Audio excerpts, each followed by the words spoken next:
तो शिव मंदिर गए थे और हमने बाबा का अभिषेक किया और जल लेके आए घर पे, घर वालों को पिलाया और शाम को कलेश हो गया कि तुम्हारे घर में प्रेत है भाई, तुम मंदिर में प्रेत को पूज रहे हो।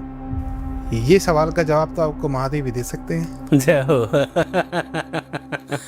अगर किसी व्यक्ति को मोक्ष की प्राप्ति करनी हो तो क्या साधना करनी चाहिए उसको? तभी तो आपने देखा जिन घरों में ज्यादा लड्डू गोपाल है उन्हीं घरों में ज्यादा कलेश क्यों होते हैं। अच्छा, हाँ, आपने देखा नहीं कि लड्डू गोपाल भी रखे तब भी घर में कलेश हो रहा है? क्योंकि मल्टीवर्स है, मल्टीवर्स में कई सारे ब्रह्मांड हैं, उन ब्रह्मांडों के अंदर कई सारे असंख्य तारे,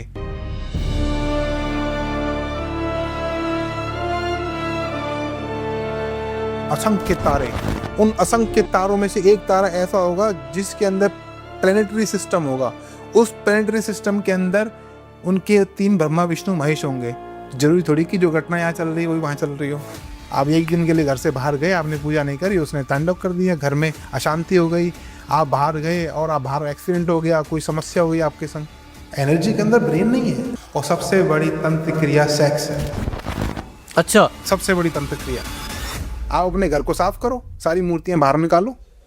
तो इसका सही उपाय क्या है महाराज? फिर अगर कोई पूजा भी करना चाहता है और क्या कहते हैं ये जो नेगेटिव एनर्जी है उससे बचना भी चाहे तो क्या उपाय कर सकता है वो? सबसे पहला तो ज्ञान होना चाहिए। पहले अर्थ पे हमने सनातन धर्म को फर्स्ट कर दिया, लोग क्रिश्चियन धर्म को फर्स्ट करते हैं। अर्थ में मुस्लिम धर्म का चलाते हैं और इस वाले पे बौद्ध, इस वाले पे जैन धर्म को चलाते हैं। अब क्या हुआ, जब परमात्मा श्री राम जी का जन्म हुआ तो अनंत ब्रह्मांडों में सूचना चली गई कि सीधे अलमाइटी अथॉरिटी ही पैदा हो रहा है, परमात्मा ही आ रहे हैं। वशीकरण कैसे होता है? अगर महिलाएं अपने बाल बेचती हैं तो किस समस्या में पड़ सकती हैं? होता महिला का और उससे जुड़े हुए जितने भी लोग हैं समस्त परिवार का विनाश बिल्कुल संभव ही संभव है। सेंट्रीपेड से वशीकरण होता है और मैंने कई बार देखा है, कई घर की महिलाएं होती हैं, अभी शादी हुई और किसी ने उनको देख लिया और उन्होंने सैनिटरी पैड फेंका और वो किसी तांत्रिक के साथ मिलके मलिन क्रिया करके उस स्त्री को वश में करके भागा ले जाते हैं अपने साथ। ब्रह्मांड की उत्पत्ति कैसे हुई और इसकी पौराणिक कथा क्या है? वशीकरण यह मंत्र है, तजदे वचन कठोर। ये क्या है महाराज? प्रेत क्या होता है? भी शिवलिंग के ऊपर जल चढ़ाएगा उससे शिव जी प्रसन्न होंगे, क्योंकि हम शिव जी की शुदा शांत कर रहे हैं, उनकी गर्मी शांत कर रहे हैं।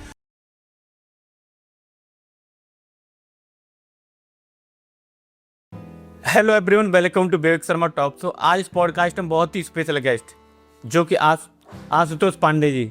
आज हम चर्चा करेंगे इस पॉडकास्ट में। आपने अभी तक हमारे इस चैनल पर कोई तांत्रिक क्रिया या कुछ ऐसी साधनाओं का पॉडकास्ट नहीं देखा है। आज हम पहला पॉडकास्ट करने जा रहे हैं आशुतोष पांडे जी के साथ, जो कि महाकाल के बहुत प्रिय भक्त हैं, महाकाल की बहुत सेवा करते हैं। तो कुछ महाकाल के बारे में बात करें, कुछ तंत्र विद्याओं के बारे में। जो प्राण प्रतिष्ठा होती है, हम किसी मूर्ति की प्राण प्रतिष्ठा करते हैं तो उसमें तंत्र मंत्र यंत्र का क्या सहयोग होता है। स्वागत है प्रभु जी आपका। ओम नमो नारायण, हर हर महादेव। हर हर महादेव। कैसे हैं आप? बढ़िया। सबसे मैं पहला आपसे सवाल करना चाहूँगा कि जो तंत्र मंत्र और यंत्र, तंत्र साधना क्या होती है? तंत्र है एक्चुअली क्या? तंत्र यही समझ लो, आपका शरीर ही आपका तंत्र है। आप अपने शरीर से जो भी क्रियाएं करते हैं वो सभी तंत्र का पार्ट है। और सबसे बड़ी तंत्र क्रिया सेक्स है। अच्छा, सबसे बड़ी तंत्र क्रिया।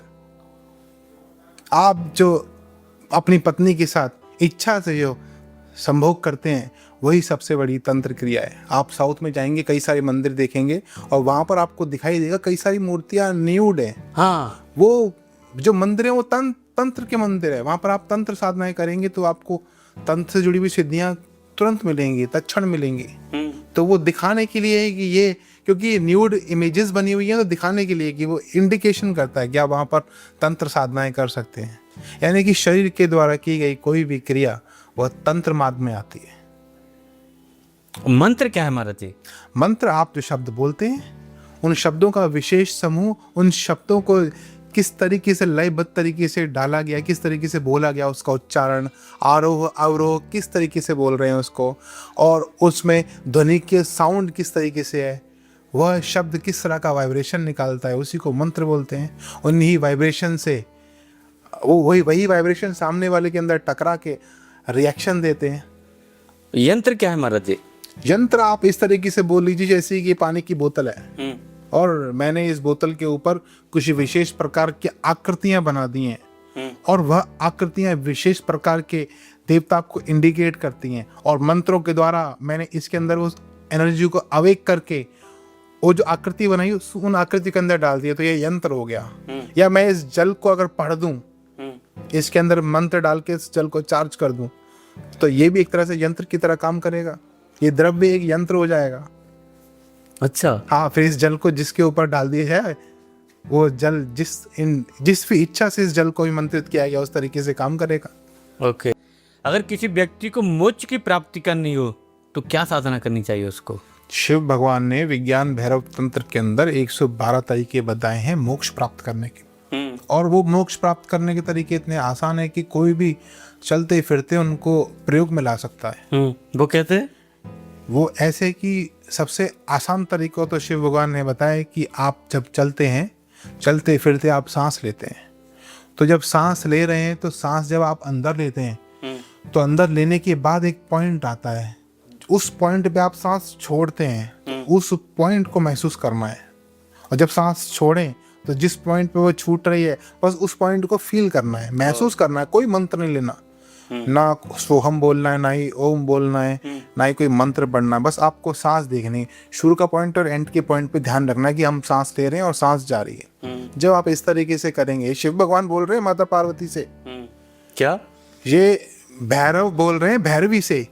भैरव है हमारे शिव और भैरवी है माता पार्वती। वो बोल रहे हैं कि श्वास को आप देखो कि शुरू का पॉइंट और एंड के पॉइंट पर फोकस करो। जब आप ऐसा करेंगे तो आपका जो मन होगा ना धीरे धीरे न्यूट्रल होने लगेगा, विचार आने बंद हो जाएंगे उसमें। और जैसे ही विचार आने बंद होंगे तो आप एकाकार स्थिति में पहुंचेंगे और धीरे धीरे धीरे आपको परमात्मा तत्व की प्राप्ति होगी। तो कितना आसान तरीका है जी ईश्वर को प्राप्त करने का, मोक्ष प्राप्त करने का। एक सिंगर होता है जी, वो वाद्य यंत्र बजाता है, कई सारे गाने गाता है, तो कई सारे गाने गाते गाते गाते गाते उसका मन वैसा ही हो जाता है, उसके मन में धुन चलने लगती है आराम से। जब वो बैठा होता है तो भी संगीत के बारे में सोचता है, खा रहा होता है तो भी संगीत, उसको सपने भी शायद मुझे लगता है संगीत वाले ही आते होंगे जब कोई उस लेवल पे पहुंचता है। तो भगवान शिव ने बोला कि अगर कोई संगीत के उस लय को, उस नियम को, उस आरोह अवरोह में अगर उसमें तल्लीन हो जाता है तो भी उसको मोक्ष की प्राप्ति होती है। क्योंकि अंतमति सो गति, क्योंकि जब उस समय उसकी गति होगी तो उसके मन में वही संगीत की ध्वनि ही चल रही होंगी। उसके मन में ऐसा नहीं आएगा कि मैंने सुबह ये खाया था, शाम को वो खाया था। उसके मन में संगीत के बारे में ही चल रहा होगा। तो वो उसकी जो एग्जिट होगी आत्मा की, वो सहस्त्रार से होगी, और सहस्त्रार से होगी तो मोक्ष है। मंदिरों में या कहीं प्राण जो मूर्ति की प्राण प्रतिष्ठा होती है, एक्चुअली उसकी क्या साधना होती है, क्या क्रिया होती है, ये उसमें तंत्र मंत्र यंत्र का क्या सहयोग होता है?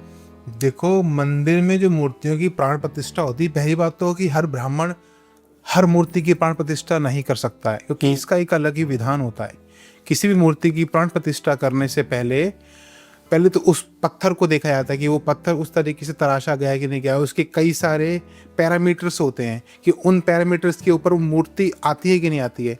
दूसरी तरीका ये होता है कि क्योंकि हमारा शरीर 7 चक्रों से बना हुआ है, तो जब मूर्ति की प्राण प्रतिष्ठा करी जाती है तो यह सोचा जाता है कि इस मूर्ति के अंदर भी देवता एनर्जी के रूप में निवास करते हैं।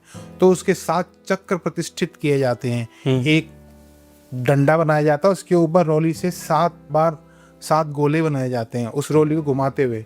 जैसे कि हमारा जो बॉडी है ना, ये इसके अंदर ईड़ा, पिंगला और सुषुम्ना 3 नाड़ियां चलती हैं। तो ऐसी 3 नाड़ियों को, बीच का डंडा जो हो गया वो एक नाड़ी सुषुम्ना हो गई, और इधर से ईड़ा पिंगला, तो उसको घुमाते घुमाते सर्पाकार तरीके से घुमाते घुमाते ऊपर तक ले आया जाता है। और एक यंत्र की प्राण प्रतिष्ठा होती है, जिस यंत्र को उस भूमि में दबाया जाता है। उसी के ऊपर वो जो अपन लोग बनाते हैं डंडे से सर्पाकार तरीके से 7 चक्र स्थापित करते हैं, उन 7 चक्रों को रखा जाता है और उसके ऊपर उस मूर्ति को रखते हैं। तो क्या होता है कि जब भी कोई उस मूर्ति की पूजा करने आता है तो यंत्र की एनर्जी उस देवता की मूर्ति के अंदर प्रवेश करती है, और उस मूर्ति की आंखों के द्वारा और उस मूर्ति की शरीर की जो आशीर्वाद मुद्रा है, मुद्रा के द्वारा वो सामने वाले व्यक्ति के अंदर वो एनर्जी प्रवेश करती है। तो वो एक्चुअली उस मूर्ति की पूजा नहीं कर रहा होता है, वो उस यंत्र की पूजा कर रहा होता है। तो प्राण प्रतिष्ठा का साइंस कुछ इस तरीके से है कि उसको मंत्रों के द्वारा, यंत्र के द्वारा उस मूर्ति को स्थापित किया जाता है। तो यानी कि हर मूर्ति, अब आप कहोगे हर मूर्ति पूजा योग्य नहीं हुई इस तरीके से, तो बिल्कुल सच बात है। आजकल मैं देखता हूँ कि कई लोगों के घरों में लड्डू गोपाल है। मथुरा जी गए, लड्डू गोपाल ले आए और स्टार्ट हो गए भोग लगाना। अब क्योंकि लोगों को इस चीज का ज्ञान नहीं है, तो इस बात के बहुत ज्यादा चांसेस रहते हैं कि उस मूर्ति के अंदर कोई प्रेत आके या कोई आत्मा आके वो भोग ले रही हो। तभी तो आपने देखा जिन घरों में ज्यादा लड्डू गोपाल है उन्हीं घरों में ज्यादा कलेश क्यों होते हैं। अच्छा। हाँ, आपने देखा नहीं कि लड्डू गोपाल भी रखे तब भी घर में कलेश हो रहा है। तो भगवान कृष्ण तो भगवान विष्णु का स्वरूप है, तो पॉजिटिव एनर्जी आनी चाहिए ना, पॉजिटिव लोगों से मुलाकात होनी चाहिए। लेकिन नेगेटिविटी चल रही है, नेगेटिव लोगों से मुलाकात हो रही है। क्यों हो रहा है ऐसा? वो इसलिए हो रहा है क्योंकि वो मूर्ति तो उठा लाया लेकिन उसकी प्राण प्रतिष्ठा नहीं हुई। अब प्राण प्रतिष्ठा नहीं हुई, उसके नीचे कोई यंत्र भी स्थापित नहीं है। अब वो भोग लगा रहा है तो शाम को जा रहा है। अब भोग लगाने की भी कई सारी विधियां होती हैं कि आप जब भगवान को कुछ चीज अर्पित कर रहे हैं तो उसकी कई सारी मुद्राएं होती है कि आपको किस तरीके से देना, उनको किस तरीके से हाथ को वापस खींचना है। ये भोग लगाने की भी मुद्राएं होती हैं। आप वो मुद्राएं जानते नहीं हैं, क्योंकि जानते नहीं हैं तो अब वो जो भोग ले रहा है, क्योंकि देवता ही उस तरीके से भोग ले सकता है। कोई राक्षस को आप अगर देव तरीके से, देवी तरीके से मंत्र बोलते हुए अगर भोग लगाएंगे तो वो भोग ग्रहण नहीं कर पाएगा। उसको स्थान छोड़ के जाना पड़ेगा, क्योंकि आप मुद्राएं नहीं जानते हैं, आप वो पद्धति नहीं जानते हैं किस तरीके से भोग लगाया जाएगा। तो महाराज जी एक सवाल उठता है यहाँ पर, जो हम लड्डू गोपाल की या किसी भी भगवान की प्रतिमा मतलब मूर्ति लेके आ रहे हैं तो उसकी प्राण प्रतिष्ठा करानी चाहिए। बिल्कुल, ब्राह्मण को बुलाइए, उसकी प्राण प्रतिष्ठा कराइए। एक आजकल वैसे पुराने समय में एक विधान चलता था, लोग सत्यनारायण की कथाएं कराते थे, लेकिन अब तो सत्यनारायण की कथा भी नहीं होती है। गए मैं तो देखता हूँ उज्जैन जाते हैं और महादेव की मूर्ति उठा लाते हैं और रख देते हैं मंदिर में, पूजा स्टार्ट हो जाती है उसकी। अब मंदिरों के बाहर तो तामसिक शक्तियां बहुत बड़ी मात्रा में रहती हैं। वो तो चाहती है कोई सात्विक पुरुष आए और हमें उसका स्पर्श मिल जाए, तो हमारी तो गति हो जाएगी। अब स्पर्श तो कम मिलता है, लोग तो शौक में जाते हैं, वीडियो सेल्फी बनाई और मूर्ति उठा लाए घर पे और मंदिर में रख दी। अब उसकी पूजा स्टार्ट। अब पूजा स्टार्ट तो वो भोग लेना शुरू कर देगी। चीज भोग लेना शुरू करेगी तो और ज्यादा हैवी हो जाएगी एनर्जी। भाई वो तो उसका तो काम बन रहा है, आप उसको खिला रहे हो पिला रहे हो। आप एक दिन के लिए घर से बाहर गए, आपने पूजा नहीं करी, उसने तांडव कर दिया, घर में अशांति हो गई। आप बाहर गए और आप बाहर एक्सीडेंट हो गया, कोई समस्या हो गई आपके संग। एनर्जी के अंदर ब्रेन नहीं है। एनर्जी तो एनर्जी की तरह काम करती है, तो करंट है, हाथ लगाया तो झंझन आ जाओगे। तो महाराज जी अगर क्या कहते हैं, जो हम किसी शिव की मूर्ति या किसी हम जल भगवान शिव पर जल अर्पित कर रहे हैं तो उसकी जो ऑरा है, उसकी जो वाइब्रेशन है, क्या वो हमारे अंदर ग्रहण करती है? हाँ, बिल्कुल करती है। आप अगर शिवलिंग में जाएंगे, शिवलिंग के पास जाएंगे और वो, क्योंकि मोस्टली मंदिरों में शिवलिंग की प्राण प्रतिष्ठा होती है, तो आप अगर वहां जाएंगे तो उस मंदिर का एक ऑरा होता है, एक आभामंडल होता है। जब तक आप उस आभामंडल में रहेंगे तब तक आपकी बॉडी एनर्जी लेती रहेगी। अच्छा, आपने कभी देखा है, आप मंदिर जाते हैं, लौट के आते हैं, एकदम बॉडी भारी सी हो जाती है, क्योंकि उसके पीछे दो कारण होते हैं। पहला कारण तो ये होता है कि आपके अंदर जो नेगेटिविटी थी वो खत्म हो गई। वो खत्म नहीं हुई। अच्छा। आप मंदिर में गए तो उसको कष्ट हुआ। अब कष्ट हुआ तो अब आप, क्योंकि उस मंदिर की औरा से बाहर निकला है, अब वो आपको बता रही है कि अगली बार जाएगा तो सोच लियो ऐसे ही भारीपन होगा। तो यानी कि आपकी बॉडी के अंदर नकारात्मक ऊर्जा है। कई बार ऐसा होता है कि मैंने कई लोगों को देखा, कहते हैं कि हम तो शिव मंदिर गए थे और हमने बाबा का अभिषेक किया और जल लेके आए घर पे, घर वालों को पिलाया और शाम को ही कलेश हो गया। कि तुम्हारे घर में प्रेत है भाई, तुम मंदिर में प्रेत को पूज रहे हो और तुम जल पिलाओगे तो उसको कष्ट होगा, उसको कष्ट होगा तो वो रिएक्शन देगा। तो तुम किसी को तांडव मचेगा, रिएक्शन का एंटी रिएक्शन हो रहा है वो तो आप समझ जाओ कि आप प्रेतों की पूजा कर रहे हो। आप अपने घर को साफ करो, सारी मूर्तियां बाहर निकालो। तो इसका सही उपाय क्या है महाराज जी? फिर अगर कोई पूजा भी करना चाहता है और क्या कहते हैं, ये जो नेगेटिव एनर्जी है उससे बचना भी चाहे तो क्या उपाय कर सकता है वो? फिर वो सबसे पहला का ज्ञान होना चाहिए कि आपके संग ये क्यों हो रहा है। आपको ज्ञान हो गया, अब उसके उपाय की आगे बात। अब उपाय भी कुछ इस तरह से होते हैं कि जैसे आपको डॉक्टर सर्दी के लिए एंटीबायोटिक देता है और बुखार के लिए पैरासीटामोल देता है और जुकाम के लिए एक अलग दवाई देता है, सिट्राजिन दे देगा कि सिट्राजिन खा लो। उपायों की भी श्रृंखला ऐसी होती है कि जिसको जैसा सिम्टम होता है उसको वैसा ही उपाय बताया जाता है। पहली बात तो कोई स्पिरिचुअल गुरु होता है, वो देख लेता है कि यार इसको दिक्कत हो रही है तो इसके संग ये, अगर इसके संग ऐसा हो रहा तो पितृ दोष होगा, या फिर ये चीज हो रही तो ये चीज होगी, तो वो उपाय उस तरीके से बताया जाता है। मंदिर में जो घंटा होता है उसकी जो ध्वनि होती है, बताते हैं कि हमारे वो नेगेटिव एनर्जी को दूर करती है। तो मंदिर के अंदर जो घंटा होता है ना, घंटा वो एक तंत्र का पार्ट है। अब उसमें क्या, लेकिन इसका प्रयोग हो रहा है यंत्र के तरीके से। जब आप एक यंत्र के नीचे जाते हैं और घंटा बजाते हैं तो उसका जो वाइब्रेशन निकलता है, मैं आपको इसमें एक चीज़ और बताता हूँ। पहले जो घंटे आते थे ना वो आरओ के हिसाब से आते थे कि आपको 10 सेकंड का घंटा लेना है कि 20 सेकंड का लेना है कि 1 मिनट का। ऐसे ऐसे घंटे हैं जो 5-5 मिनट 10 मिनट तक कंपन करते हैं। तो जब आप उस फ्रीक्वेंसी के नीचे खड़े हो जाते हैं तो घंटा बजाने का नियम ये नहीं कि घंटा बजाया और भगवान के रजिस्टर में एंट्री हो गई और सीधे मंदिर पहुंच गए। अब आप घंटा बजाओ तो उसके नीचे खड़े रहो जब तक वो कंपन कर रहा है। तो उस कंपन की जो वेव्स हैं वो आपके सूक्ष्म चक्रों से टकराती हैं, और सूक्ष्म चक्रों से जब टकराएंगे, आपके 7 चक्र हैं बॉडी के, उनसे टकराएगी तो वो चक्र अवेकन हो जाएंगे। वो उस समय के लिए एनर्जी को इनहेल और एक्सेल करना स्टार्ट कर देंगे बहुत फास्ट तरीके से। पॉजिटिव एनर्जी ज़्यादा आती है और नेगेटिव एनर्जी बहुत फास्ट तरीके से निकलती है, उस प्रोसेस को फास्ट कर देते हैं वो। इसलिए घंटे का ये साइंस है जी। महाराज, हमारे हिंदुस्तान में, पूरे दुनिया में बहुत सारे धर्म हैं, और ये अलग अलग क्यों हैं? देखो, धर्मों का विज्ञान तो ऐसा है, विधाता ने जब सृष्टि की संरचना करी तो अपने मन की शक्ति से करी। अच्छा, मुझे एक बात बताइए, क्या आप मल्टीवर्स पे बिलीव करते हैं? जी। क्या आप बिलीव करते हैं कि कई सारे ब्रह्मांड हैं? हाँ, बिलीव करते हैं ना जी। देवी भागवत पुराण के अंदर एक कथा आती है, एक बार ब्रह्मदेव को ना अहंकार हो जाता है। हमारी इस अर्थ के ही ब्रह्मदेव की बात कर रहा हूँ, जिस अर्थ में हम रह रहे हैं, उनको अहंकार हो जाता है कि यार मैं ही विधाता हूँ, मैं जो लिखता हूँ वही होता है, तो मैं ही विधाता हूँ, मुझसे सुपीरियर कौन होगा? मैं जब लिख दूं तब महादेव की लड़ाई हो जाए, जब लिख दूं विष्णु जी की बैंड बज जाए, उनको जन्म लेने जाना पड़े, तो मैं ही इस अर्थ का सुपीरियर पर्सन हूँ, मैं ही यहाँ का विधाता हूँ। जब उनको अहंकार हो गया तो ये बात ना दूर दूर तक फैलती गई, क्योंकि उन्होंने कई जगह पे अपनी प्रशंसा कर दी थी। जब बात फैली तो महादेव के भी कानों में पहुंची।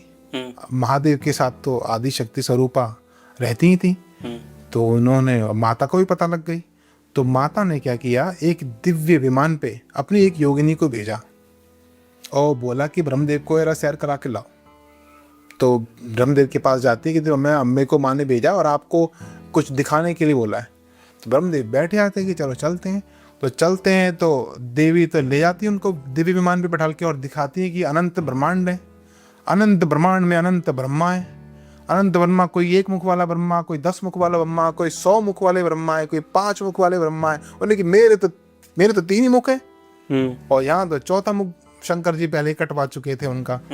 तो उन्होंने कि यार ये तो 100 मुख वाले ब्रह्मा है, मैं यहाँ पर, मैं तो समझता था मैं अकेला ब्रह्मा हूँ। तो उनको पता लगता है कि कई सारे ब्रह्मांड है यहाँ पर, और हर ब्रह्मांड के अपने शंकर जी हैं, अपने विष्णु जी हैं, अपने ब्रह्मदेव हैं। हमें हर शिव, विष्णु और महेश और ये ब्रह्मा जी, तो यानी कि मैं अकेला नहीं हूँ, मुझसे भी ज़्यादा ब्रह्मांड हैं कई सारे। तो क्या होता है, जैसे अब अपनी इस पृथ्वी की बात कर लीजिए, तो यहाँ पर जो सबसे प्राचीन धर्म है वो सनातन धर्म है। अब सनातन धर्म में क्या हुआ, एक बार राम जी आए, वो रामायण की कथा हमने सुनी है, शत्रुपा वाली, जब वो साधना करती हैं तो उनको परमात्मा, मनु शत्रुपा उनको परमात्मा दर्शन देते हैं। तो कहते हैं कि, वो कहते हैं कि मांगो क्या वरदान चाहिए, कहते वरदान नहीं चाहिए, पहले तो हम आपको देखना चाहते हैं। तो कैसे देखोगे कि मेरा तो कोई आकार ही नहीं, मैं तो निराकार हूँ। कि नहीं, हमें देखना आपको। अच्छा, उनको दर्शन देने से पहले भी उनके साथ कई बार ऐसा हुआ था, ब्रह्मा विष्णु महेश कई बार पहुंचे कि भाई वरदान मांग लो, काम खत्म करो, साधना क्यों कर रहे हो? उन्होंने कि नहीं हम नहीं मानेंगे। वो समझ जाते थे कि ये वो व्यक्ति नहीं है जिसको हम देखना चाह रहे हैं। तो उस समय के लोगों को पता था कि ब्रह्मा विष्णु महेश, उस समय के लोगों को पता था कि ब्रह्मा विष्णु महेश से ऊपर की भी एंटिटी है कोई। तो वो साधना में अड़े रहेगी, नहीं हमने आँख खोलेंगे, हम तो बैठे रहेंगे। तो एक दिन एक दिव्य प्रकाश आंखों में आता है।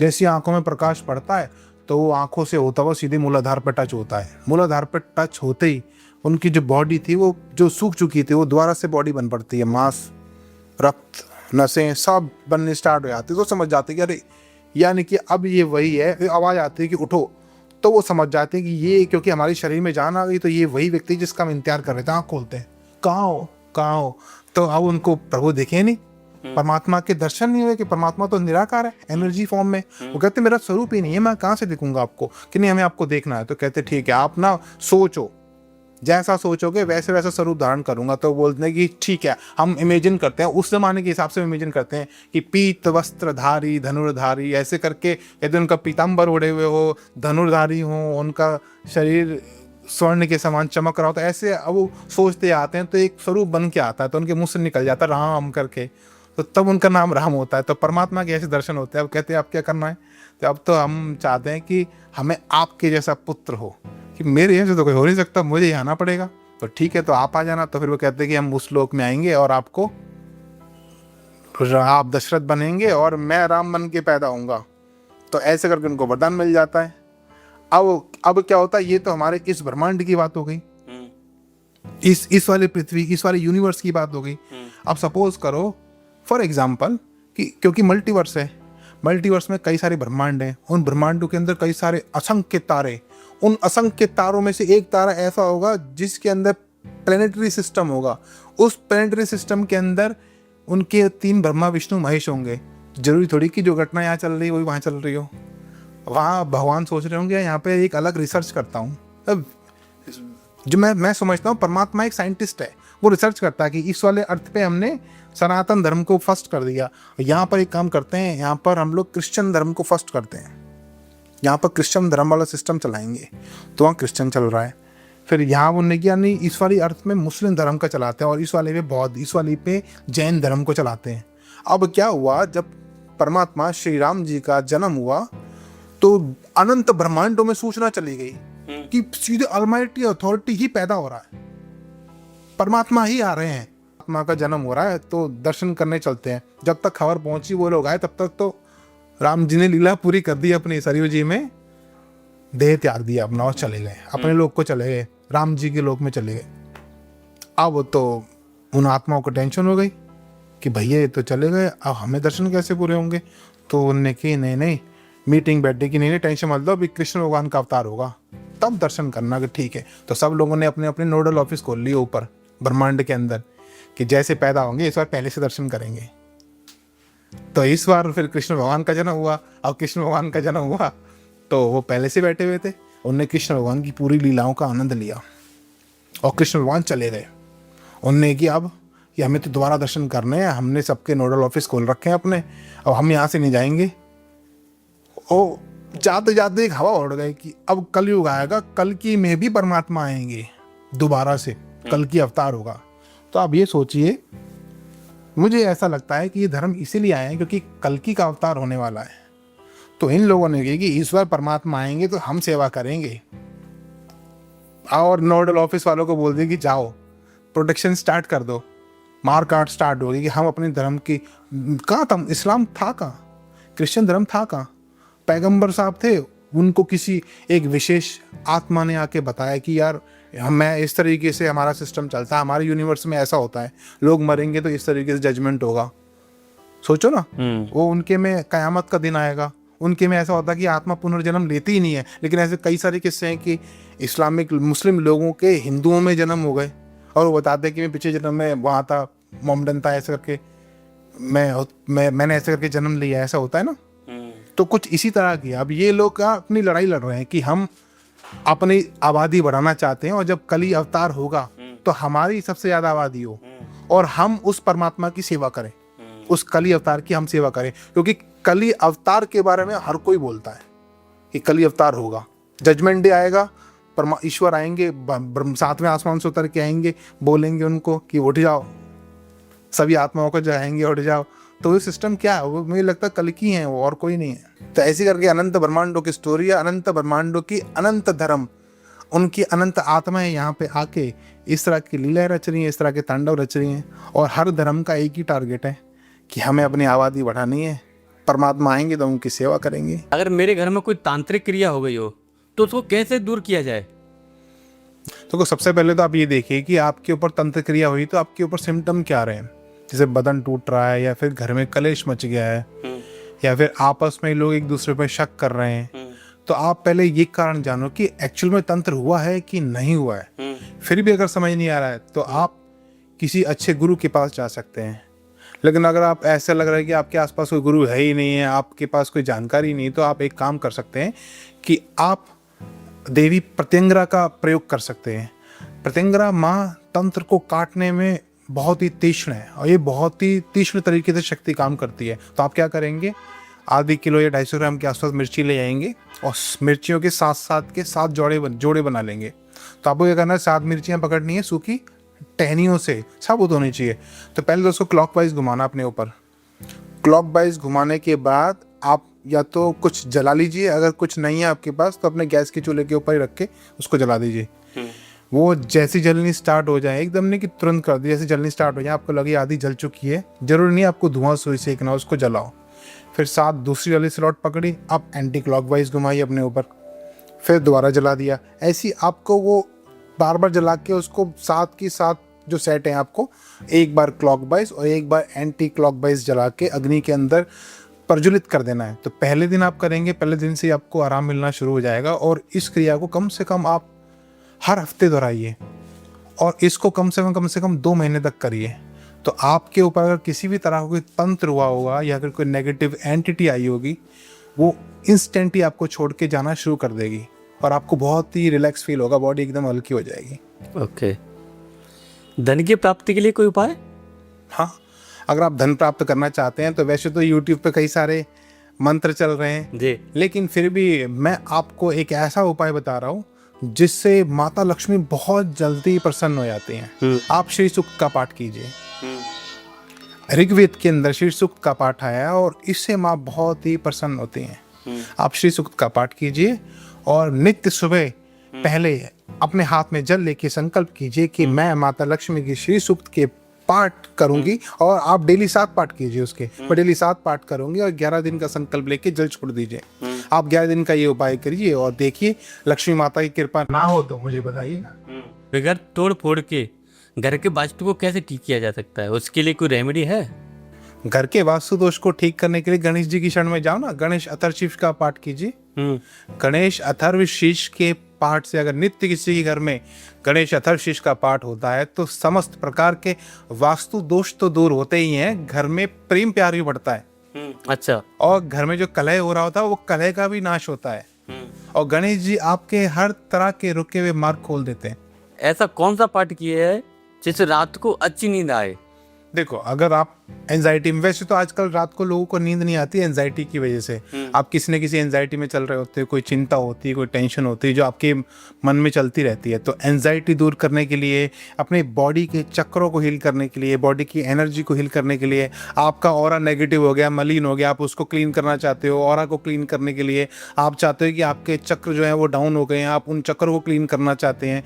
या फिर आपको ऐसा लग रहा है कि आपकी बॉडी के ऊपर थकावट सी रहती है, कोई तंत्र क्रिया हो रखी है आपके ऊपर, आप वो चाहते हैं कि तंत्र क्रिया वीक हो जाए और मेरी खुद का जो ऑरा है वो उस तंत्र की अगर नाश कर दे, तो आप रात में माँ ललिता सहस्त्र नाम का पाठ कर सकते हैं। आधे घंटे का पाठ है और आप जिस बिस्तर में सोते हैं उसी बिस्तर में साफ चद्दर में सोइए। रोज चद्दर नहीं बिछाइए और वहीं पर सामने मोबाइल रख लीजिए और उस पाठ को हेडफोन लगा के सुनिए और साथ में पढ़िए।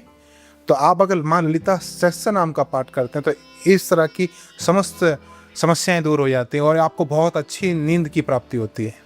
जी। क्या किसी भी मंत्र को जपने के लिए उस मंत्र का कोई नियम है? बिल्कुल, आप किसी भी मंत्र को यूं ही नहीं जप सकते। आपको सबसे पहले उस मंत्र का उत्कीर्णन करना पड़ेगा। उत्कीर्णन करने के लिए आपको विनियोग पढ़ना पड़ेगा। विनियोग में उस मंत्र के ऋषि का नाम होता है और उन ऋषि से आज्ञा ली जाती है कि हम आपके इस मंत्र का जाप कर रहे हैं अपने आराध्य की आराधना करने के लिए, तो उनसे परमिशन ली जाती है। तो सबसे पहले तो विनियोग हो गया और उससे भी पहले आपको संकल्प लेना पड़ेगा। संकल्प, विनियोग, फिर आपको न्यास करने पड़ेंगे। न्यास करने के बाद आप आसन के ऊपर बैठ के उस मंत्र का जाप कर सकते हैं, तभी आपको उस मंत्र के लाभ मिलेंगे। जी। अन्यथा वो भक्ति मार्ग में आ जाएगा। भक्ति मार्ग में तो फिर प्रभु की जब मौज होगी तभी कृपा होगी। शिव बड़े हैं या शक्ति? नहीं, दोनों में से कोई बड़ा नहीं है, दोनों एक ही हैं। शिव और शक्ति दोनों ही एक हैं। शिव के बारे में ऐसा कहा जाता है कि पहले कहा कि हमारे पुराणों में कथा आती है कि अर्धनारीश्वर थे पहले, तब शिव ने उनको अब स्वयं से अलग किया। अर्धनारीश्वर ने जब स्वयं से शक्ति को अलग किया तब शिव पृथक हो गई और शक्ति पृथक हो गई। तो शिव और शक्ति एक ही हैं, एक सिक्के के दो पहलू हैं। जी। ब्रह्मांड की उत्पत्ति कैसे हुई और इसकी पौराणिक कथा क्या है?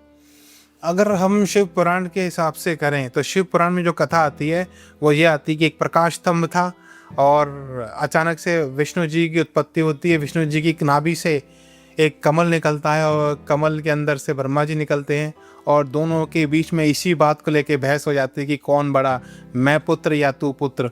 तो ये बहस इतनी आगे बढ़ जाती है कि दोनों में युद्ध जैसी स्थिति आ जाती है। तभी उन दोनों के बीच में एक प्रकाश स्तंभ उत्पन्न होता है और उस प्रकाश स्तंभ से आवाज़ आती है कि जो भी इस प्रकाश स्तंभ के छोर को ढूंढेगा मैं उसी को बड़ा मानूंगा। तो दोनों प्रकाश स्तंभ के एक जना नीचे के छोर में, एक जना ऊपर के छोर में जाता है। तो ये कथा यहाँ शुरू होती है। अब इससे पहले क्या होता है, इस पूरे युद्ध के अंदर, इस पूरी प्रतिस्पर्धा के अंदर भगवान श्री हरि नारायण की विजय होती है।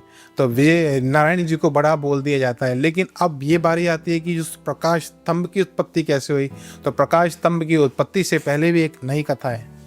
मद्रांचल पर्वत के ऊपर पराशक्ति अपने मनुष्य रूप में, शरीर के रूप में उत्पन्न होती हैं, प्रकट होती हैं। और प्रकट होती हैं तो वह एक मिट्टी के 3 पुतले बनाती हैं। उन 3 पुतलों से 3 लोगों का सृजन करती हैं।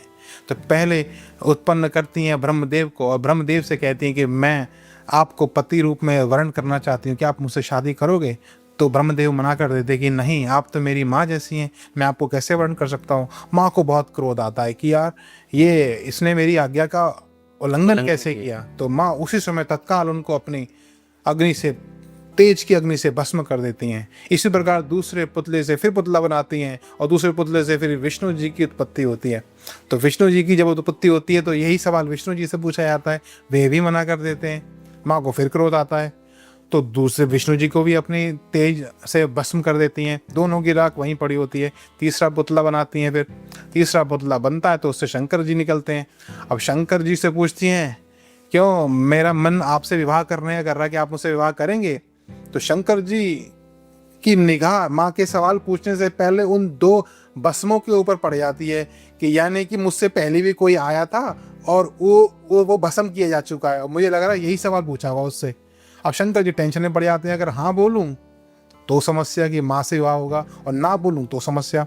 तो शंकर जी कहते ठीक है, वो युक्ति निकालते हैं, कहते ठीक है मैं आपको अपने पति रूप में वर्ण कर लूंगा लेकिन मेरी कुछ शर्तें हैं। तो माँ बड़ी खुश होती है कि आप पति रूप में वर्ण कर लोगे, चलो बताओ क्या शर्तें हैं। शर्तें मान लेंगे। तो पहली शर्त रखते हैं, पहली शर्त ये रखते हैं कि आप दूसरे रूप में आएंगी, इस रूप में नहीं आएंगी। मैं आपको दूसरे रूप में ग्रहण करूंगा क्योंकि ये स्वरूप आपका माँ का स्वरूप है। तो माँ खुश हो जाती, चलो कोई बात नहीं, ठीक है। फिर दूसरा वरदान आपके लिए, मेरी दूसरी इच्छा भी है कि दूसरी इच्छा क्या है? दूसरी इच्छा है कि ये इन दोनों को जीवित कर दो। तो माँ कहती है अच्छा ऐसी बात है कि ये जीवित तो हो जाएंगे लेकिन अभी नहीं, बाद में करूंगी इनको जीवित। तो ठीक है। विष्णु चंद्र जी कहते हैं ठीक है चलो कोई बात नहीं है, अगर आप बाद में जीवित करोगे तो अब जाओ आप ना पत्नी रूप में आइए। अब तो अब ये कथा, ये तो माँ तो वहाँ पे तपस्या करने चली जाती हैं या विष्णु जी का, जैसी माँ वहाँ पर अपना शरीर छोड़ती हैं या विष्णु जी की उत्पत्ति हो जाती है। अब विष्णु जी की उत्पत्ति होती है, विष्णु जी से ब्रह्मदेव की उत्पत्ति होती है। माँ जब तक लौट के आती है साधना करके तब तक तो ब्रह्मा विष्णु महेश जी ने पूरी सृष्टि रच दी होती है। वहाँ लौट के देखते ये क्या हुआ, तो पूरी सृष्टि रच दी, तारे बना दिए, ब्रह्मांड बना दिए, पृथ्वी के ऊपर मनुष्यों की जनसंख्या बढ़ गई। फिर माँ का उनसे विवाह होता है भगवान शिव के साथ। तो ऐसे करके ये पूरी स्टोरी जुड़ती है। उस प्रकाश स्तंभ से पहले की स्टोरी देवी भागवत पुराण के अंदर मिलती है। अगर आपको उससे पहले ही कथा जाननी है तो देवी भागवत पुराण पढ़ना पड़ेगा। वहाँ पर फिर माँ से सृजन होता है त्रिदेवों का। तो यानी कि माँ से बड़ा भी कौन होगा? माँ से बड़ी है पराशक्ति जी, जो समय से भी परे है, टाइम से भी परे। सत्यनारायण की असली कथा क्या है? देखिए सत्यनारायण की कथा वो कथा नहीं है। हम सत्यनारायण की कथा अमूमन ब्राह्मणों से सुनते हैं, लेकिन वो बताते हैं कि राजा ने ऐसा किया, राजा ने कथा कराई सत्यनारायण भगवान की तो उनको ये लाभ मिला। लेकिन राजा ने ऐसी कौन सी कथा कराई थी? वो कथा थी सत्यनारायण भगवान की उत्पत्ति की। तो ये कथा शुरू होती है जालंधर, राक्षस जालंधर के समय से। जब जालंधर की पत्नी जो पतिव्रता थी, उनका जो पातिव्रत धर्म है जो विष्णु भगवान भंग कर देते हैं, और उनको जब श्राप मिलता है जालंधर की पत्नी से, तुलसी से, कि आप पाषाण के हो जाएं, तो उसी पाषाण से नीलवर्ण के विष्णु भगवान की उत्पत्ति हुई थी। और उसी समय विष्णु भगवान ने, नारायण ने उनको वरदान दिया था कि आज से यह पाषाण शालिग्राम के नाम से प्रसिद्ध होगा, और मैं आपको अपने मस्तक पे धारण करूंगा। तभी इसीलिए आप जब भी सत्यनारायण की कथा होते देखते हैं तो देखते हैं कि ब्राह्मण अपने साथ एक शालिग्राम लेके आते हैं और उसके साथ तुलसी पत्र रखते हैं जी। तो ये कथा है असली सत्यनारायण भगवान की। सत्यनारायण भगवान की उत्पत्ति वहीं से हुई थी। ये जालंधर जी की कहानी से जुड़ती है। अगर महिलाएं अपने बाल बेचती हैं तो किस समस्या में पड़ सकती हैं वो? देखो, बालों का तंत्र में बहुत ही महत्वपूर्ण उपयोग होता है। तो बालों पे किसी भी तरह की, बालों के द्वारा किसी भी तरह की तंत्र क्रियाएं हो सकती हैं। इवन साइंस भी, अगर आप अपने डीएनए टेस्ट कराएंगे तो वो आपके बालों के सैंपल लेते हैं, और बालों से ही आप अगर देखेंगे तो आपको पता लगेगा कि इतने बड़े पुराने अवशेष होते हैं, उन अवशेषों में बाल सुरक्षित रह जाते हैं, उनके बालों को कुछ नहीं होता है। तो बाल हमारे डीएनए की संरचनाएं रखते हैं। तो अगर कोई महिला अपने बालों को ऐसे ही, आजकल गलियों में चलते हैं बेचने वाले, और अगर उनको बेच देती है और वह बाल किसी तांत्रिक ने उनसे ले लिए और उस पर तंत्र क्रिया कर दी, तो महिला का और उससे जुड़े हुए जितने भी लोग हैं, समस्त परिवार का विनाश बिल्कुल संभव ही संभव है। उसको कोई रोक नहीं सकता। फिर महाराज, इसको अगर किसी पे कोई ये उपाय हो जाता है, कुछ तांत्रिक क्रिया हो जाते हैं, उसको छुड़ाने के लिए कोई उपाय? देखिए, तंत्र की काट तंत्र से ही होती है। अब ये डिपेंड करता है कि वो जो तंत्र हुआ है वो किस कैटेगरी का तंत्र है, उसमें किस तरह की एनर्जी बुलाई गई है। तो उसी एनर्जी की अपोजिट वाला तंत्र करा जाता है उसको काटने के लिए। इसको आप साधारण उपायों से नहीं कर सकते, क्योंकि ये बहुत ही महान तंत्र क्रिया है। देखते हैं कि कहीं भी सैनिटरी पैड पड़े होते हैं, तो इससे भी क्या कोई तांत्रिक क्रिया हो सकती है क्या? बिल्कुल, सैनिटरी पैड से वशीकरण होता है। और मैंने कई बार देखा है, कई घर की महिलाएं होती हैं, अभी शादी हुई और किसी ने उनको देख लिया और उन्होंने सैनिटरी पैड फेंका, और वो किसी तांत्रिक के साथ मिलके मलिन क्रिया करके उस स्त्री को वश में करके भागा ले जाते हैं अपने साथ। लोग कहते हैं कि यार, हमारी बच्ची तो बहुत अच्छी थी, जब मायके में थी ससुराल जाके ऐसा काम क्यों किया? कोई समझ नहीं पाता क्या हुआ। उनकी मति जो भ्रम होती है वो तंत्र क्रिया के द्वारा ही होती है, और कहीं ना कहीं इसके पीछे सैनिटरी पैड का बहुत बड़ा हाथ होता है, क्योंकि जिसको ऐसी क्रियाएं करनी होती है वो इसी फिराक में होता है कि ये अपना सैनिटरी पैड फेंके और मैं वहाँ से उसको कैप्चर करके आऊँ। तो कभी भी सुनसान इलाकों में सैनिटरी पैड नहीं फेंकना चाहिए। आजकल तो गाड़ियाँ आती हैं घर से कचरा उठाने के लिए, कोशिश करें कि उसी के अंदर डालें, और सैनिटरी पैड को लिफाफे में जब आप पैक करें तो कांच के लिफाफे में पैक करके फेंकें, ताकि वो सैनिटरी पैड खंडित दूषित हो जाए। उसको सीधे थैलियाँ में पैक करके एकदम शुद्ध रखने की जरूरत नहीं है। उसको कहीं ऐसी जगह फेंके जो डिस्पोज हो जाए बहुत जल्दी, अज्ञात स्थानों पे उसको फेंके ना। जी। हम देखते हैं कि मार्केट से मेडिसिन लेते हैं, उसके बाद भी बदन टूटा रहता है, तो क्या ऐसी कोई हमारे ऊपर भी किसी ने तांत्रिक क्रिया करती है क्या? नहीं, अगर आपका बदन टूट रहा है तो आप पहले तो ये देखिए, सबसे पहले तो आप डॉक्टर के पास जाइए, दवाई खाइए। आपको अगर दवाई खाने के बाद भी आराम नहीं मिल रहा है तो आप कहीं ना कहीं सोच सकते हैं कि मुझ पर ईविल एनर्जी है, कोई नेगेटिव एनर्जी का अटैक हो सकता है। तो उसको दूर करने के लिए सिंपल सा उपाय है, अपने दोनों हाथ में कपूर लीजिए और दो लौंग इस हाथ में राइट में, 2 लौंग लेफ्ट हाथ में, और अपने आसन में बैठ जाइए और अपना आसन में बैठ के आंख बंद करके मानसिक जाप कीजिए। जिस भी आप मंत्र को जाप करते हो, चाहे वो ओम नमः शिवाय हो या फिर माता रानी का कोई भी मंत्र हो या फिर किसी आपके आराध्य का ही कोई मंत्र हो, उस मंत्र को आप 20 मिनट तक जाप कीजिए। लौंग और वो दोनों कपूर को सीधे हाथ में लेके 21 बार एंटी क्लॉकवाइज घुमाइए, और एंटी क्लॉकवाइज घुमाने के बाद उसको जला दीजिए। अगर आपके ऊपर किसी भी तरह की इविल एनर्जी का अटैक होगा या कोई तंत्र क्रिया होगी तो वो धीरे धीरे कम होना शुरू हो जाएगी। आपको पहले प्रयोग से ही फर्क हो जाएगा। अगर आपको लगता है फर्क पड़ गया, पहले दिन से अच्छा महसूस हुआ, तो आप इसको दोहराइए 1 हफ्ते तक। प्रेत क्या होता है? प्रेत, देखो, जब इंसान शरीर छोड़ता है अपना तो उसकी आत्मा सबसे पहले प्रेत योनि में ही जाती है। प्रेत योनि में जाने के बाद डिसाइड होता है कि अब वो देवयान में जाएगा कि पितृयान में जाएगा या फिर किस योनि में उसको ट्रांसफ़र करा जाएगा। तो कोई भी मनुष्य है जिसकी गति सहस्रार से नहीं हुई है, यानी कि उसने अपनी आत्मा का एग्जिट सहस्रार से नहीं लिया है और चक्रों से होते हुए गया, तो सबसे पहले उसको प्रेत योनि में ही जाना पड़ता है। उसके बाद उसका डिसाइड होता है कि अब ये प्रेत योनि से देव योनि में जाएगा कि पितृ योनि में जाएगा। सिद्धि कैसे प्राप्त करें? सिद्धि का मतलब पहले समझ लीजिए। सिद्धि का मतलब है कि आपने किसी भी चीज़ को साध लिया है। अब आप डिपेंड करना चाहते हैं कि आप जिम करते हैं तो आपने वेट उठाने की चीज़ों को साध लिया है। लेकिन अगर हम आध्यात्मिक जगत में बात करें तो सिद्धि मतलब, मैं ये समझता हूँ कि सिद्धि कोई ऐसी शक्ति नहीं होती। सिद्धि एक एंटिटी है, एक ऐसी आत्मा जिसकी एक स्पिरिचुअल जर्नी थी और उसने अपना शरीर त्याग दिया और आपने जब जाप किया तो वो आपके पास आके खड़ी हो गई, तो वही सिद्धि होती है। वशीकरण कैसे होता है? वशीकरण यह मंत्र है, तजदे वचन कठोर। ये क्या है महाराज जी? ये है कि वशीकरण का मंत्र ये है कि आप कठोर वचन को त्याग दें। आप अगर किसी से मीठे शब्द बोलेंगे तो वो आपके वश में हो जाएगा। यही तो प्रेम ही तो वशीकरण है। यही कृष्ण भगवान ने किया, यही मीरा ने किया और यही राधा ने किया। प्रेम ही वशीकरण है और यही वशीकरण है कि आपने प्रेम से बुलाया और हम आ गए। बिल्कुल आपने बहुत अच्छी बात कही कि वशीकरण एक्चुअली में लोग इसको कुछ और समझते हैं। मतलब जो प्रेम से बुलाने पर चला है वो वशीकरण है। वही वशीकरण है। वशीकरण यह मंत्र है, तजदे वचन कठोर। कठोर वचन का त्याग करो और हमेशा नम्र और सभ्य बन के रहो। जी वो तो महाराज आजकल रहते नहीं लोग। नहीं रहने वाले रहते हैं और जिनके साथ नेगेटिव एनर्जी रहती है वो फिर छोड़ भी देते हैं इन चीज़ों को। जी हम देखते हैं कि घर के बाहर लोगों के गणेश जी की मूर्ति लगी होती है, क्या वो सही है गलत है? अच्छा मुझे एक बात बताइए, गणेश जी की स्थापना जब हुई थी, जब माता पार्वती ने उनको बनाया था, तब उन्होंने उनको रक्षण के लिए रखा था।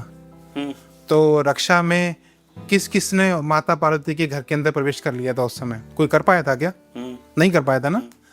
स्वयं त्रिदेव भी आ गए। त्रिदेवों में पहले विष्णु जी गए, ब्रह्मदेव गए, कई सारे देवता गए, उन लोगों को भी गणेश जी ने अंदर नहीं आने दिया। फिर स्वयं शंकर जी जाते हैं, शंकर जी भी प्रवेश नहीं कर पाते हैं। तो सोचिए, गणेश जी हर पॉजिटिव एनर्जी तो सही है, साथ में नेगेटिव एनर्जी को भी बाहर रोक देते हैं। तो अब आपको डिसाइड करना कि गणेश जी को घर के बाहर होना चाहिए कि नहीं होना चाहिए, क्योंकि वो पॉजिटिव भी रोकेंगे और नेगेटिव भी रोकेंगे। तो बाहर किसकी मूर्ति लगानी चाहिए महाराज जी पे? मत लगाइए किसी की। हमारे सनातन धर्म में हम पहले स्वास्तिक चिन्ह बनाते थे घरों के बाहर। आप स्वास्तिक चिन्ह बनाइए, सबसे अच्छी चीज है। आपका घर का वास्तु दोष भी दूर होगा और ये पॉजिटिव एनर्जी भी अंदर एंटर कर पाएंगी। जी। शिव पर जल चढ़ाने की प्रथा कहाँ से शुरू हुई? जब समुद्र मंथन हुआ तो शिव जी ने हलाहल का पान कर लिया। जब हलाहल का पान किया तो उनके शरीर के अंदर बहुत ही ज्यादा हीट पैदा होने लगी। जब हीट पैदा हुई तो देवताओं ने कहा, श्री शंकर जी तो विचलित हो गए, अब क्या करा जाए? तो अब ब्रह्मदेव और विष्णुदेव जी ने देखा तो उन्होंने बोला कि इनके ऊपर जल चढ़ाओ, तब भी ठंडे होंगे। तो सभी लोगों ने मिलकर शिव जी के ऊपर जल चढ़ाना शुरू करा। उससे उनकी जो श्रद्धा थी वो शांत हुई। तो ये श्रद्धा शांत हुई तो फिर शंकर जी ने ऐसा वरदान दिया और देवताओं ने भी उसका एक्सेप्ट किया कि आज के बाद जो भी शिवलिंग के ऊपर जल चढ़ाएगा उससे शिव जी प्रसन्न होंगे। क्योंकि हम शिव जी की श्रद्धा शांत कर रहे हैं, उनकी गर्मी शांत कर रहे हैं, तो इससे क्या होगा, हमारी भी गर्मी शांत होगी। शंकर जी हमारी गर्मी शांत करेंगे, हम उनकी गर्मी शांत करेंगे। तो एक गिव एंड टेक का रिलेशन है भक्त और भगवान का, कि भक्त भगवान की गर्मी शांत कर रहा है और भगवान भक्त की श्रद्धाएं शांत कर रहे हैं। बहुत बहुत धन्यवाद प्रभु जी। तो इस पॉडकास्ट में तांत्रिक की में बहुत कुछ ऐसी गहन रहस्य बात हुई जो कि आप शायद नहीं जानते होंगे। तो आशुतोष जी का बहुत बहुत धन्यवाद करते हैं। आपने बहुत बहुत हमें इतनी चर्चा करी और भगवान शिव के बारे में, जो घंटा होता है उसकी ध्वनि कैसे हमारे जीवन में महत्व रखती है। हम लोग घंटा बजाए और निकल गए, बट नहीं, ऐसा नहीं करना चाहिए, क्योंकि उसकी जो ध्वनि है, उसकी वाइब्रेशन है, उसको ऑब्जर्व करना चाहिए। जैसे हमारी जो नेगेटिव एनर्जी है वो खत्म होती है और फिर पॉजिटिव एनर्जी हमारे अंदर प्रवेश करती है। बहुत बहुत धन्यवाद। मिलेंगे किसी दूसरे पॉडकास्ट में, जब तक के लिए हरे कृष्णा। जय श्री महाकाल। जय श्री महाकाल। जय नारायण। जय हो नारायण की जय हो।